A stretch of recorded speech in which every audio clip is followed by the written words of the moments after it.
Goeiedag, wat 'n voorreg is dit ook om so saam met jou deur hierdie dae te stap. Hierdie dae van vakansie, dae van dalk 'n tree terug, maar ook dat ons na hierdie verhaal en na die tekste kyk wat ook so vir ons gegee word deur die leesrooster om ons te help om ons deur hierdie dae te begelei.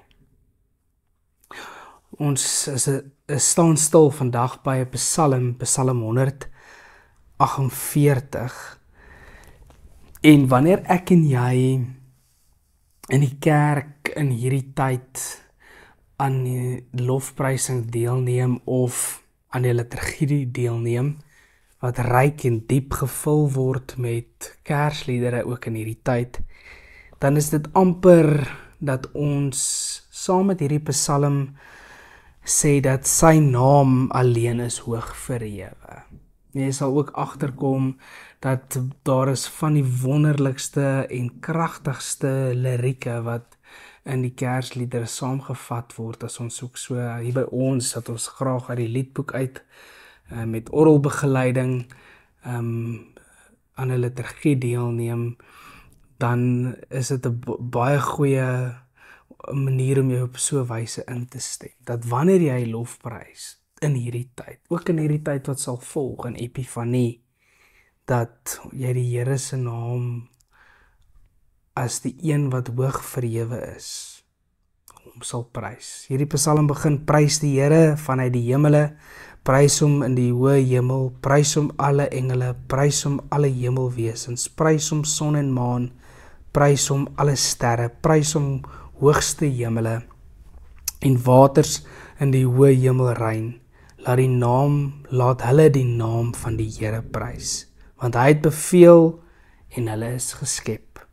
Hy het vir hulle altyd hulle vaste plek gegee, vir hulle orde neergelê waar buite hulle nie kan beweeg nie.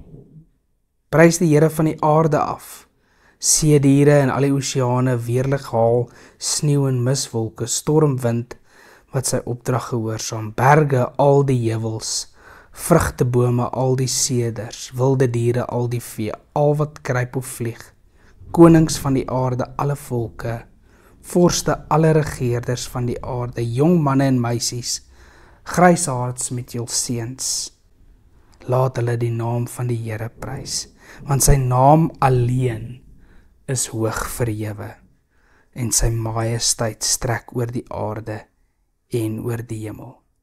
Want sy naam, jy's hier aan die einde by vers 13, alleen is hoog verhewe en sy majesteit strek oor die aarde en oor die hemel. Letterlik alles wat moontlik op aarde kan leef. Elke element, elke deel van die skepping, elke gesag of rol of mens, sy naam alleen is hoog verhewe. Daar is nie 'n groter naam as die een wat vir ons gebore is nie.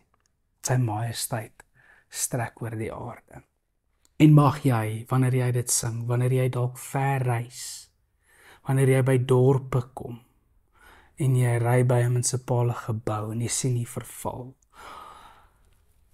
wanneer jy wonder wie's in beheer van hierdie dorp, of jy sien verkeerskonstabels langs die pad, en met alles wat in ons land aan die gang is dit baie moeilik om met vertroue en met hoopvolheid so te kyk na mense. En as jy oor die vlaktes ry, dalk deur die Karoo, of iewers ry jy deur passe en jy sien berge en jy sien 'n klomp van die skepping raak. Jy sien alles wat ek met my oë kan waarneem, is onderhewe aan hierdie God wat vir ons gebore is. Sy naam alleen is hoog verhewe. En mag ons dit onthou en mag ons hom die eer gee. Here, baie dankie dat ons u naam kan eer, want u naam alleen is hoog verhewe. Amen. Voorspoed en seën. Ons sien mekaar weer. Mooi bly.